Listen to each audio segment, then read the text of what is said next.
खैर मकदम है आपका हमारे इस यूट्यूब चैनल पर। उम्मीद करता हूं कि आप खैरियत से होंगे और बिहार चुनाव को लेकर के आप तमाम अपडेट देख रहे होंगे। लेकिन हालांकि आपको ऑफिशियल अपडेट नहीं मिल रही होगी। एक सुगबुगाहट, चर्चाओं का बाजार गर्म है अख्तरुल ईमान को लेकर के। एक कयास और लगाए जा रहे हैं कि अख्तरुल ईमान आरजेडी में भी शामिल हो सकते हैं। खैर वो बात मैं बाद में करूंगा। उससे पहले मैं आपको बताता हूं कि क्या अख्तरुल ईमान का जो बिहार के अंदर एमआईएम का संगठन है वो क्या 100 सीटों पर लड़ने के लिए तैयार है, या फिर किन किन जिलों पर लड़ेंगे। क्या सिर्फ सीमांचल में जिस तरीके से पिछली बार लड़ा गया है वो इस बार भी सीमांचल में लड़ेंगे। उनके संगठन की तैयारी क्या है और असदुद्दीन ओवैसी ने कितनी सीटों पर लड़ने के लिए कहा है। आखिर क्या जवाब अख्तरुल ईमान ने एबीपी न्यूज के संवाददाता से बात करने के बाद जो दिया है वो मैं आपको बताता हूं। बिहार चुनावों की सुगबुगाहट और बिहार चुनाव की जो चुनावी हवा होती है वो दस्तक दे चुकी है बिहार के अंदर। मतलब अब मौसम बिहार का वो गर्म है। अब मैं आपको बताता हूं क्योंकि बिहार में पिछली बार एमआईएम 5 जीत करके आई थी, 19 सीटें चुनाव लड़ी थी और 5 जीत करके आई थी। एक बहुत बड़ा जो है राजनीतिक समीकरण को चुनौती दिया था और हमने अपना समीकरण बनाया था। खैर अख्तरुल ईमान ने क्या कुछ कहा है वो मैं आपको बताता हूं कि चुनाव गठबंधन को लेकर के क्या कुछ कहा है। चुनाव के गठबंधन को लेकर के एबीपी न्यूज के संवाददाता से बात करने के बाद, जर्नलिस्ट से बात करने के बाद अख्तरुल ईमान ने यह कहा कि पिछली बार हमने तीसरा संगठन बनाया था, इस बार भी हम तीसरा संगठन बना रहे हैं और अगर हम चाहते यही है, आगे चल के मैं आप बताऊंगा कि वो गठबंधन किस, जाहिर सी बात है हम तो चाहते हैं कि इंडिया गठबंधन के साथ मिल करके भाजपा को हराने का काम किया जाए।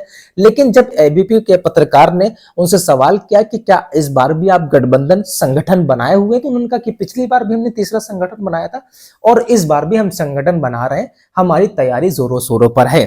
संगठन की तैयारी किन किन सीटों पर है, मतलब किन किन सीटों पर लड़ेंगे, तो उन्होंने कहा कि लगभग 25 से अधिक जिले हैं और जहां से 100 से ज्यादा सीटें, 25 से ज्यादा जिलों पर चुनाव लड़ेंगे और 100 से लगभग 100 सीटों पर चुनाव लड़ेंगे।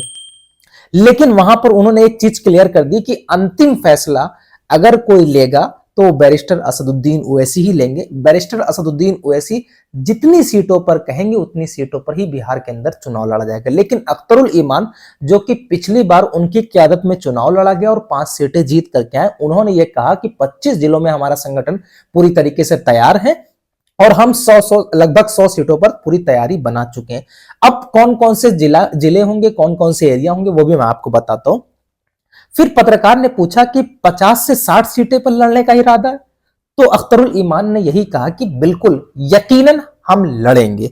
अब आगे बोलते हैं, उन्होंने कहा कि हम ज्यादा से ज्यादा सीटों पर लड़ेंगे और उनका मकसद क्या था, जो मकसद उन्होंने पत्रकार से बात करते हुए बताया कि हमारी मकसद सिर्फ और सिर्फ ये है कि हम सांप्रदायिक ताकतों को कमजोर करें।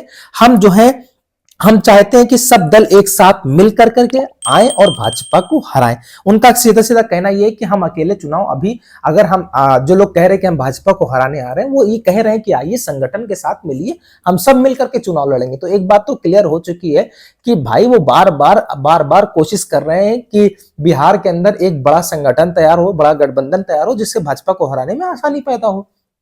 खैर कुछ लोग नहीं चाहेंगे मुस्लिम की आदत जो है वो उभरे। अब आपके लड़ने से भाजपा जीत जाती है, ये सवाल किया पत्रकार ने कि वो लोग कह रहे हैं कि आपके लड़ने से भारतीय जनता पार्टी जीत जाएगी, भारतीय जनता पार्टी को फायदा होगा।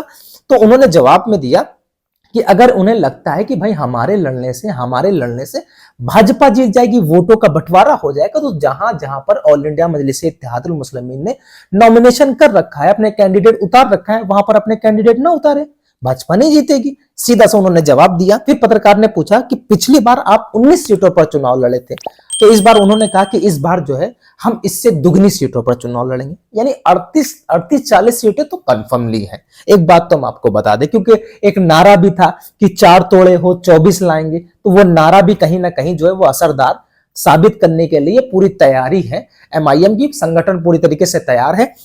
आगे चलते कि किन किन जिलों में, किन किन इलाकों में ऑल इंडिया मजलिस इत्तेहादुल मुस्लिमीन जो है बिहार के अंदर चुनाव लड़ेगी। तो सबसे पहले उन्होंने कहा कि सीमांचल में, जो कि पिछली बार भी लड़ा था, वहां की जनता ने बहुत मोहब्बतें दी थी। मिथिलांचल में भी लड़ेगी, चंपारण में लड़ेगी, भागलपुर में लड़ेगी और मगध में चुनाव लड़ेगी।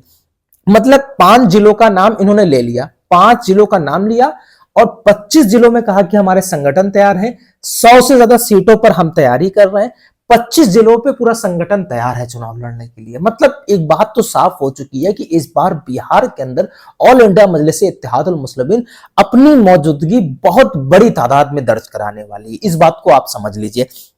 फिर एमआईएम की रणनीति क्या है, उन्होंने अपनी रणनीति को भी कहा। एमआईएम की रणनीति यही है कि शोषितों, वंचितों, दलितों को जो सियासत से दूर रखा गया, उनको फकत वोट बैंक समझा गया, हम चाहते हैं कि वो नेता बने। हमारा मकसद यही है कि शोषितों, वंचितों और दलितों को इंसाफ मिले, मुसलमानों को इंसाफ मिले।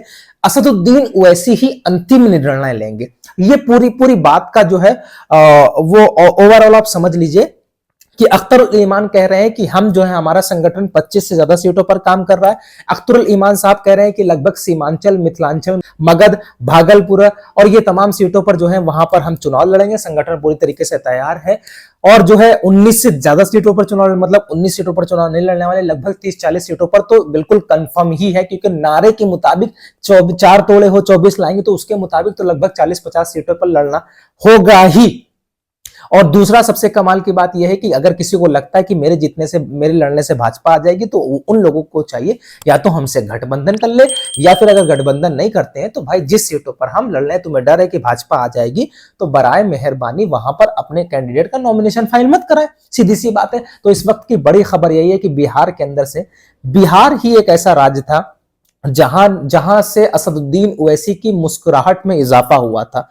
हम सब तमाम लोगों के हौसले बुलंद हुए थे और अख्तरुल ईमान साहब की क़यादत में चुनाव लड़ा गया था। बहुत मजबूती के साथ चुनाव लड़ा था। और पिछली बार भी उन्होंने एक सवाल के जवाब में यही कहा था कि जो 4 टूट करके आरजेडी में शामिल हुए हैं वो कभी भी एमआईएम की तरफ पलट कर नहीं आएंगे, हम उन्हें एमआईएम में नहीं शामिल करेंगे। तो इस वक्त की सबसे बड़ी खबर यही है कि भाई लगभग 100 सीटों पर चुनाव लड़ने की तैयारी अख्तरुल ईमान बना चुके हैं। 25 से ज्यादा जिलों में संगठन तैयार है और लगभग सीमांचल, मिथिलांचल, भागलपुर, मगध ये तमाम सीटों पर जो है, तमाम एरियाओं में जो है एमआईएम अपनी मौजूदगी दर्ज कराएगी। लेकिन इस वक्त की बड़ी खबर यही है कि भाई हमने तमाम तथाकथित सेकुलरिज्म वाली पार्टियों की नींदें उड़ाकर रख दी है। तमाम लोगों ने फकत और फकत जो मुसलमानों को सिर्फ वोट बैंक समझा था, अब उन्हें समझ में आएगा कि मुसलमान सिर्फ वोट बैंक नहीं है, बल्कि उनको सियासत में बराबर की हिस्सेदारी देना ही पड़ेगा। देखिए मुसलमानों, मैं तुमसे बार बार कह रहा हूं कि 5 सीटें, 4 सीटें, 40 सीटें, 50 सीटें तुम जीत करके मुख्यमंत्री और प्रधानमंत्री नहीं बन पाओगे, लेकिन एक बात याद रखना कि तुम्हारे बिना भी कोई मुख्यमंत्री और प्रधानमंत्री नहीं बन पाएगा। आप पॉलिटिकल बार्गेनिंग करना सीखो, पॉलिटिकल बार्गेनिंग करना सीखो। खैर उम्मीद करता हूं कि आप जो है इस नई अपडेट को बहुत अच्छी तरीके से आपने देखा होगा, समझा होगा।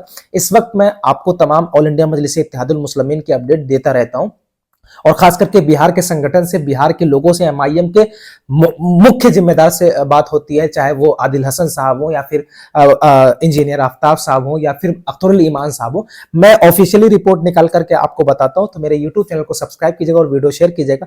और इस बात याद रखिएगा, इस बार एक बड़ी मौजूदगी के साथ हम अपनी शनाख्त जो है वो दर्ज करवाएंगे और जिन लोगों ने हमको फकत वोट बैंक समझा था उनकी अब खैर नहीं।